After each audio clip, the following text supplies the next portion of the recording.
Saudi, তুরস্ক ও পাকিস্তানের মধ্যে ত্রিপক্ষীয় প্রতিরক্ষা চুক্তি সই হয়েছে। মধ্যপ্রাচ্যে বাড়তে থাকা সংঘাত এবং ইউরোপীয় তেল রপ্তানিকারক দেশগুলোর ওপর ক্ষেপণাস্ত্র হামলার প্রেক্ষাপটে শুক্রবার মক্কায় এই চুক্তি সই হয়। প্রায় এক বছরের আলোচনার পর চুক্তি হয়েছে বলে বিভিন্ন গণমাধ্যমে উঠে এসেছে। চুক্তিতে উল্লেখ করা হয়েছে, এই তিনটি দেশের কোনো একটির ওপর সশস্ত্র হামলা হলে তা সবার উপর আক্রমণ হিসেবেই গণ্য করা হবে। সৃষ্টি ঘটকের রিপোর্ট। যুক্তরাষ্ট্র ও ইসরায়েলের সঙ্গে ইরানের চলমান যুদ্ধের কারণে মধ্যপ্রাচ্যে উত্তেজনা যখন চরম আকার ধারণ করেছে, ঠিক তখনই একটি ঐতিহাসিক যৌথ প্রতিরক্ষা চুক্তিতে স্বাক্ষর করেছে সৌদি আরব, পাকিস্তান ও তুরস্ক। শুক্রবার সৌদি আরবের মক্কা নগরীতে মক্কা যৌথ প্রতিরক্ষা চুক্তি নামে এই সমঝোতা স্মারকটি স্বাক্ষরিত হয়। চুক্তি সই অনুষ্ঠানে তুরস্কের president Recep Tayyip Erdogan, Saudi যুবরাজ মোহাম্মদ বিন সালমান এবং পাকিস্তানের প্রধানমন্ত্রী শাহবাজ শরীফ উপস্থিত ছিলেন। তিন অংশীদার দেশের এক যৌথ বিবৃতিতে জানানো হয়েছে, যে কোনো ধরনের আগ্রাসনের বিরুদ্ধে যৌথ প্রতিরোধ গড়ে তোলাই এই চুক্তির লক্ষ্য। চুক্তির শর্ত অনুযায়ী তিন দেশের যে কোনোটির ওপর সশস্ত্র আক্রমণ হলে তা সব দেশের ওপর আক্রমণ হিসেবে গণ্য করা হবে। তবে আঙ্কারা, রিয়াদ ও ইসলামাবাদের মধ্যকার এই প্রতিরক্ষা চুক্তিটি রাতারাতি হয়নি, বরং এটি বেশ কিছুদিন ধরে প্রক্রিয়াধীন ছিল। 2023 সালের 7 অক্টোবর ইসরায়েলে হামাসের হামলা এবং পরবর্তীতে গাজায় ইসরায়েলি গণহত্যা শুরুর পরপরই তিন দেশের মধ্যে এ নিয়ে আলোচনা শুরু হয়। পরবর্তীতে যুক্তরাষ্ট্র ও ইসরায়েলের সঙ্গে ইরানের যুদ্ধ শুরু হলে চুক্তির আলোচনা আরও গতি পায়। তিন দেশই ইরানের যুদ্ধ এবং ওই অঞ্চলে ইসরায়েলের ক্রমবর্ধমান প্রভাব ও হামলার বিষয়ে বিশেষভাবে উদ্বেগ প্রকাশ করেছে। ইসরায়েল বর্তমানে লেবাননের প্রায় 1/5 এলাকা দখল করে রেখেছে। তাদের দাবি, তারা ইরান সমর্থিত সশস্ত্র গোষ্ঠী হিজবুল্লাহর ঘাঁটি লক্ষ্য করে হামলা চালাচ্ছে। তুরস্কের কর্মকর্তাদের মতে, আঞ্চলিক উত্তেজনাই এসব দেশকে এক ছাতার নিচে আসতে বাধ্য করেছে। সৃষ্টি ঘটক, 71। মার্কিন প্রেসিডেন্ট ডোনাল্ড ট্রাম্প কূটনীতির নামে বারবার নাটক মঞ্চস্থ করছেন বলে অভিযোগ করেছেন ইরানের পার্লামেন্টের স্পিকার মোহাম্মদ বাঘের গালিভাব। সামাজিক যোগাযোগ মাধ্যম এক্সে দেয়া এক পোস্টে এই অভিযোগ করেন তিনি। ইরানে হামলার নির্দেশ দিয়ে সেটি স্থগিত করেছেন। বারবার ট্রাম্পের এমন দাবির পরিপ্রেক্ষিতে গালিভাব এ অভিযোগ করেন। কয়েকদিন আগে ট্রাম্প দাবি করেছিলেন, ইরানের সঙ্গে একটি চুক্তির মূল কাঠামো তৈরি হয়ে গেছে, সে কারণেই তিনি ইরানের উপর সর্বশেষ হামলার সিদ্ধান্ত স্থগিত করেছেন। গালিভাব বলেন, বড় ধরনের হামলার কথা বলে আলোচনা করতে চায়, আর এই একই নাটক বারবার মঞ্চস্থ করছে যুক্তরাষ্ট্র।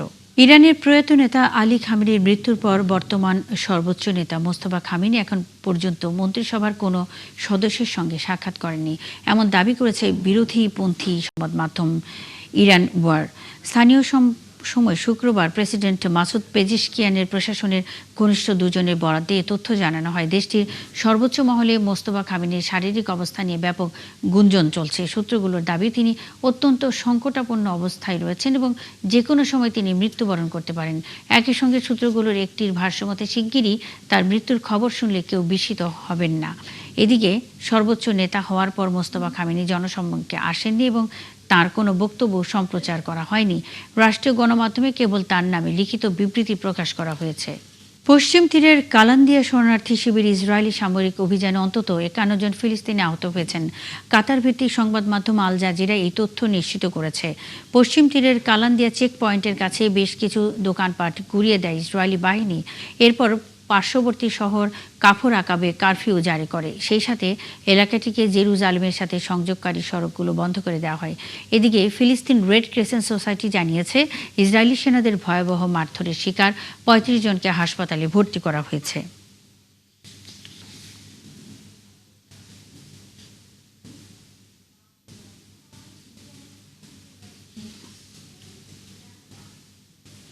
কোনো রাজনৈতিক দল হিসেবে আনুষ্ঠানিক যাত্রা নয়, আপাতত মানুষের কথা শুনেই এগোতে চায় ককরোচ জনতা পার্টি সিজেপি। দুদিনের বৈঠক শেষে দলটির নেতারা সিদ্ধান্ত নিয়েছেন, দেশের বিভিন্ন রাজ্যে সাংগঠনিক ভিত্তি গড়ে তুলে সাধারণ মানুষের মতামত জানার কাজ শুরু করবেন। আগামী সেপ্টেম্বর থেকেই শুরু হচ্ছে দেশব্যাপী কর্মসূচি কেয়া বলতি পাবলিক, অর্থাৎ মানুষ কি বলছে বিস্তারিত জানাচ্ছেন শারমিন স্বপ্না। দুদিনের সাংগঠনিক বৈঠক শেষে নিজেদের ভবিষ্যৎ কর্মপরিকল্পনা চূড়ান্ত করেছে ককরোচ জনতা পার্টি বা সিজেপি। বৈঠকে গঠন করা হয়েছে 11 সদস্যের জাতীয় ওয়ার্কিং কমিটি। এই কমিটির সর্বভারতীয় আহ্বায়কের দায়িত্ব পেয়েছেন অভিজিৎ দীপকে।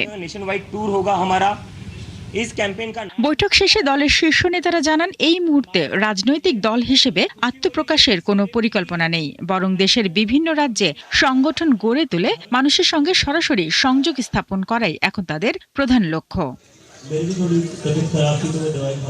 সিজেপির নেতাদের ভাষ্য, আগামী 1 সেপ্টেম্বর থেকে শুরু হবে দেশব্যাপী কর্মসূচি কেয়া বলতি পাবলিক। এই কর্মসূচির আওতায় বিভিন্ন রাজ্যে গিয়ে সাধারণ মানুষের মতামত, তরুণ প্রজন্মের প্রত্যাশা ও স্থানীয় সমস্যাগুলো জানার চেষ্টা করবেন তারা। সেই অভিজ্ঞতার ভিত্তিতেই ভবিষ্যৎ কর্মপরিকল্পনা নির্ধারণ করবে সংগঠনটি।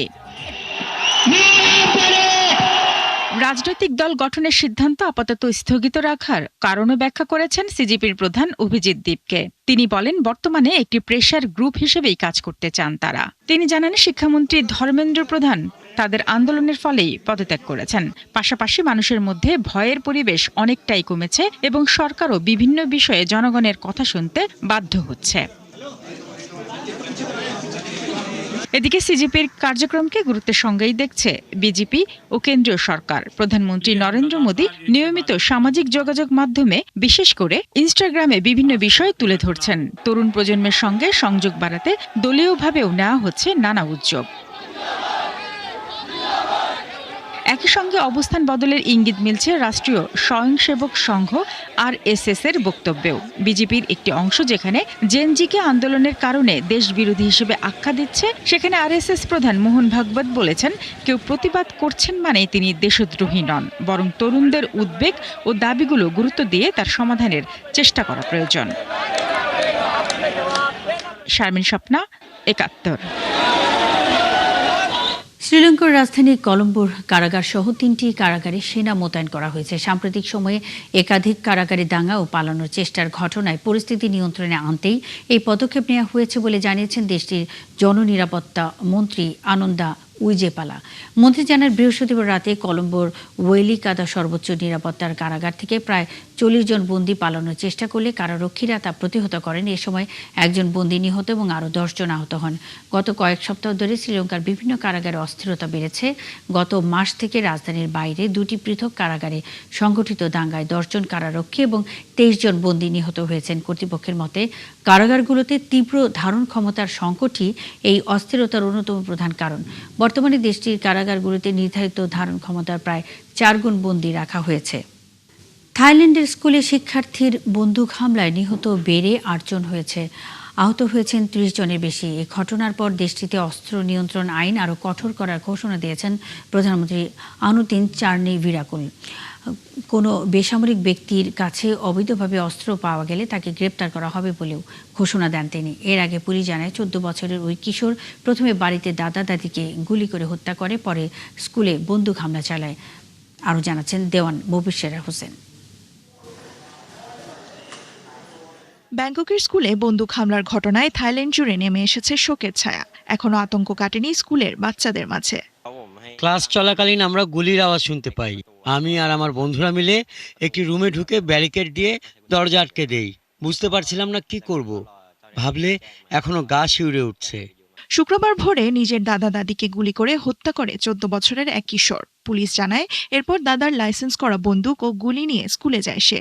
স্কুলের ভেতরে 26 রাউন্ড গুলি ছুড়ে ওই কিশোর। বন্দুক হামলায় হতাহত হন শিক্ষক শিক্ষার্থী সহ বেশ কয়েকজন। পরে পুলিশ তাকে ঘিরে ফেললে আত্মহত্যা করে বন্দুকধারী সেই কিশোর। ঘটনাস্থল পরিদর্শন করে হামলাটিকে পূর্ব পরিকল্পিত বলে দাবি করেন থাই প্রধানমন্ত্রী আনুতিন চানভিরাকুল। হামলাকারী কোনো পেশাদার অপরাধী ছিল না, সে অনেক চাপ ও মানসিক উত্তেজনার মধ্যে ছিল। এই বন্দুকটি নিবন্ধিত এবং বাড়িতেই রাখা ছিল। কিভাবে শিশুটি বন্দুকটির কাছে পৌঁছালো আমরা এখনো জানি না, তবে সে ইচ্ছাকৃতভাবে স্কুলে এসেছিল এই ঘটনা ঘটাতে। ঘটনার পর অস্ত্র নিয়ন্ত্রণ আইন আরও কঠোর করার ঘোষণা দিয়েছেন প্রধানমন্ত্রী। জনসম্মুখে বেসামরিক নাগরিকদের অস্ত্র বহনের ওপর কঠোর বিধিনিষেধ আরোপের কথা জানিয়েছেন তিনি। দায়িত্ব পালনরত সরকারি কর্মকর্তারাই কেবল অস্ত্র বহন করতে পারবে এমন বিধান আনার পরিকল্পনাও রয়েছে। পাশাপাশি শিক্ষার্থী ও শিক্ষকদের মানসিক স্বাস্থ্য সুরক্ষায় বিশেষ কর্মপরিকল্পনা নেয়ার কথাও জানিয়েছে সরকার। নাগরিকদের প্রকাশ্যে বন্দুক রাখা ও অস্ত্র বহন করার কোনো প্রয়োজন নেই। এখন থেকে তল্লাশি চালানো হবে এবং কোনো বেসামরিক ব্যক্তিকে অবৈধভাবে অস্ত্র বহন করতে দেখা গেলে তাকে গ্রেপ্তার করা হবে। হামলার পর স্কুলটি খালি করে দেওয়া হয়েছে। ঘটনাস্থলে কাজ করছেন পুলিশ, চিকিৎসক ও ফরেনসিক কর্মকর্তারা। আহতদের চিকিৎসার পাশাপাশি ক্ষতিগ্রস্ত শিক্ষার্থী, শিক্ষক ও পরিবারের সদস্যদের দেয়া হচ্ছে মানসিক সহায়তা। দেওয়ান মুবাশিরা হোসেন, ৭১। থাইল্যান্ডের দেবসিরিন স্কুলে হামলার ঘটনা তদন্তে উঠে আসছে নতুন নতুন তথ্য। পুলিশ জানিয়েছে সন্দেহভাজনের কম্পিউটারে যুক্তরাষ্ট্রের একটি স্কুলে হামলার অনুসন্ধানের তথ্য এবং সহিংস ভিডিও গেম খেলার প্রমাণ মিলেছে। তবে এগুলোর কোনোটিই হামলার কারণ হিসেবে নিশ্চিত করেনি থাই পুলিশ। বিশেষজ্ঞরা বলছেন এ ধরনের সহিংসতার পেছনে একক কোনো কারণ নয়, বরং পারিবারিক, সামাজিক ও মানসিক সংকট কাজ করে। অরিসুল ইসলামের রিপোর্টে বিস্তারিত। থাইল্যান্ডের নামথাবুরি প্রদেশের ডেপসিরিন স্কুলের হামলার ঘটনার জোরসোর তদন্ত চালাচ্ছে পুলিশ। দেশটিতে এ ধরনের ঘটনা অনেক কম হওয়ায় উদ্বিগ্ন তারা। এমনকি হামলাকারী শিশুটি যে দাদা দাদির কাছে থাকতো তাদেরও গুলি করে হত্যার বিষয়টি বেশি চিন্তায় ফেলেছে পুলিশকে। পরিবারের সদস্যরা বলছেন শৈশব থেকেই নিজেকে গুটিয়ে রাখত সন্দেহভাজন হামলাকারী ওই শিশু। অধিকাংশ সময় কম্পিউটার গেম খেলেই কাটত তার। হামলায় ব্যবহৃত আগ্নেয়াস্ত্রটি তার দাদার নামে নিবন্ধিত ছিল। এর সূত্র ধরেই সন্দেহভাজনের বাড়িতে তল্লাশি চালিয়েছে পুলিশ। কম্পিউটার ও অনলাইন কার্যক্রম খতিয়ে দেখছে, যেখানে চাঞ্চল্যকর তথ্য পেয়েছে তারা। পুলিশ বলছে জুলাই মাসের শেষের দিকে যুক্তরাষ্ট্রের একটি স্কুলে বন্দুক হামলার ঘটনা নিয়ে অনুসন্ধান চালিয়েছিল শিশুটি। এছাড়া সহিংসতা ভিত্তিক গেমসের প্রতিও ঝোঁক ছিল তার। তবে এগুলোই যে হত্যার পেছনের কারণ তার কোনো শক্ত প্রমাণ এখনো পায়নি থাই পুলিশ। স্কুলে হামলার ঘটনার পর আবারও সামনে এসেছে থাইল্যান্ডে শিশু ও কিশোরদের মানসিক স্বাস্থ্য ও সহিংসতা প্রতিরোধের প্রশ্ন। ২০২৫ সালের এক জরিপে দেখা গেছে প্রায় ২৯% তরুণ তরুণী নিজেদের একাকী মনে করে, আর পারিবারিক সমস্যার কারণে মানসিক চাপে রয়েছে অর্ধেকেরও বেশি তরুণ। থাইল্যান্ডের শিশু কিশোর মনোরোগ বিশেষজ্ঞ ডক্টর ভারত চোটপিটায়াসুন্দ বলছেন বড় ধরনের সহিংস ঘটনা সাধারণত কোনো একক কারণে ঘটে না। পারিবারিক সমস্যা, বন্ধুদের সঙ্গে সম্পর্কের অবনতি, বুলিং, মানসিক স্বাস্থ্য সংকট কিংবা সহিংস পরিবেশ, একাধিক কারণ একসঙ্গে কাজ করলেই এমন পরিস্থিতি তৈরি হতে পারে। বিশেষজ্ঞদের মতে সবচেয়ে বড় উদ্বেগের বিষয় হলো তরুণদের হাতে অস্ত্রের সহজলভ্যতা। কারণ সংকটের মধ্যে থাকা কোনো কিশোরের হাতে অস্ত্র পৌঁছে গেলে একটি ঘটনা অনেক বেশি প্রাণঘাতী হয়ে উঠতে পারে। এ অবস্থায় অস্ত্র নিয়ন্ত্রণের পাশাপাশি স্কুলে ঝুঁকিপূর্ণ শিক্ষার্থীদের দ্রুত শনাক্ত করার উপর জোর দিয়েছেন বিশেষজ্ঞরা। হামলার পেছনে নির্দিষ্ট কোনো কারণ নিশ্চিত না হলেও বিশেষজ্ঞদের মতে এ ধরনের সহিংসতা প্রতিরোধে কেবল ঘটনার পর ব্যবস্থা নিলেই হবে না। অস্ত্র নিয়ন্ত্রণ, মানসিক স্বাস্থ্যসেবা, পরিবার, শিক্ষা প্রতিষ্ঠান এবং সমাজ সব পক্ষের সমন্বিত ও দীর্ঘমেয়াদী উদ্যোগই হতে পারে সবচেয়ে কার্যকর পথ। অরিসুল ইসলাম, ৭১। থাইল্যান্ডের শিশুদের ডে কেয়ার সেন্টারে গাড়ির ধাক্কায় আহত হয়েছে অন্তত ১৫ শিশু। শুক্রবার দেশটির পশ্চিমাঞ্চল কাঞ্চানাবুরি প্রদেশে এ ঘটনা ঘটে।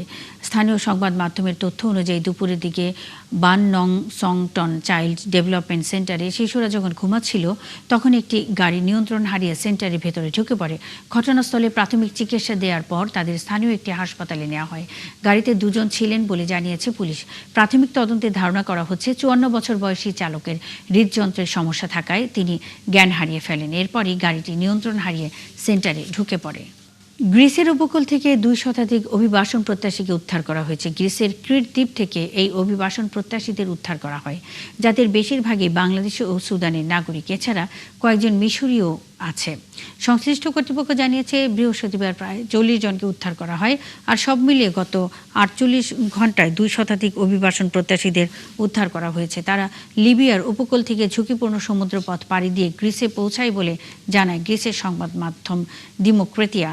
পরে কোস্টগার্ডের একটি টহল জাহাজ ও একটি মাছ ধরার নৌকার মাধ্যমে তাদেরকে লেরাপত্রের বন্দরে নিয়ে যাওয়া হয়। এরপর সেখানে তাদের রেজিস্ট্রেশন ও পরিচয় যাচাই প্রক্রিয়া শুরু করা হয়। এর আগে আরও 2টি নৌকায় করে 12 জন গ্রিসে আসেন। এর মধ্যে প্রথম গ্রুপটিতে 56 জন ছিলেন, তাদের মধ্যে 31 জন সুদানের নাগরিক, বাকি 25 জন বাংলাদেশি। দ্বিতীয় গ্রুপে আসে আরও 56 জন, তাদের মধ্যে 47 জনই বাংলাদেশি আর বাকি 9 জন মিশরের।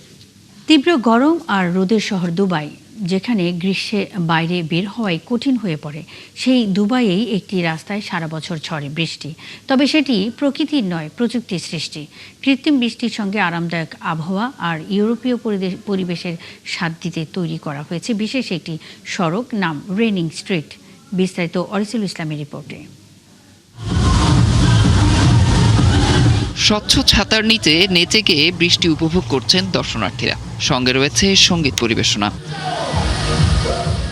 দৃশ্যটি দেখে মনে হতে পারে ইউরোপের কোনো শহরের বৃষ্টির দিনের চিত্র এটি। আসলে এটি সংযুক্ত আরব আমিরাতের দুবাই, যেখানে কৃত্রিম বৃষ্টি ঝরিয়ে এই আনন্দে মেতেছেন বৃষ্টিবিলাসীরা।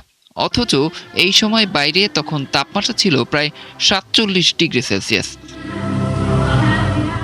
দুবাইয়ের উপকূলীয় এলাকার বাইরে হার্ট অব ইউরোপ প্রকল্পের অংশ ইউরোপ আইল্যান্ডে নির্মিত হয়েছে 1 কিলোমিটার দীর্ঘ রেইনিং স্ট্রিট। কোট দ্য আজুর রিসোর্টের এই বিশেষ সড়কটি ইউরোপীয় স্থাপত্য শৈলীতে তৈরি। এখানে জলবায়ু নিয়ন্ত্রণ প্রযুক্তির মাধ্যমে সারা বছর তাপমাত্রা রাখা হয় প্রায় 27 ডিগ্রি সেলসিয়াস এবং নির্দিষ্ট সময়ে তৈরি করা হয় কৃত্রিম বৃষ্টির।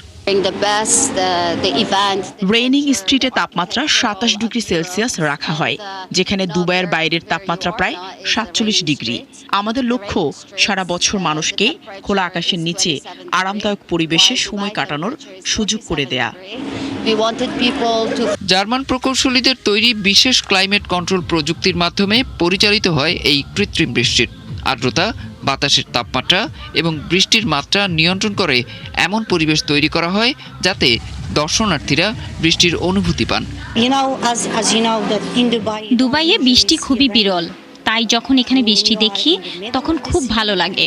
আমি বৃষ্টিতে নেমে আনন্দ করি।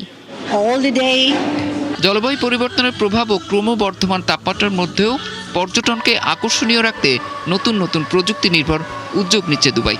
বিশেষজ্ঞদের মতে এ ধরনের উদ্যোগ চরম আবহাওয়ার অঞ্চলে নগর পরিকল্পনার নতুন ধারণা হিসেবেও বিবেচিত হতে পারে। অরিসুল ইসলাম, 71। এই ছিল এখনকার আয়োজনে। বিশ্বের নতুন নতুন খবর ও বিশ্লেষণ নিয়ে পরবর্তী বিশ্বযোগ আবারও হাজির হবে দুপুর 1টায়। সরাসরি সংবাদ অনুষ্ঠান দেখতে চোখ রাখুন 71-এর ফেসবুক পেজে এবং সাবস্ক্রাইব করুন 71-এর ইউটিউব চ্যানেলে। থাকুন 71-এর সাথেই।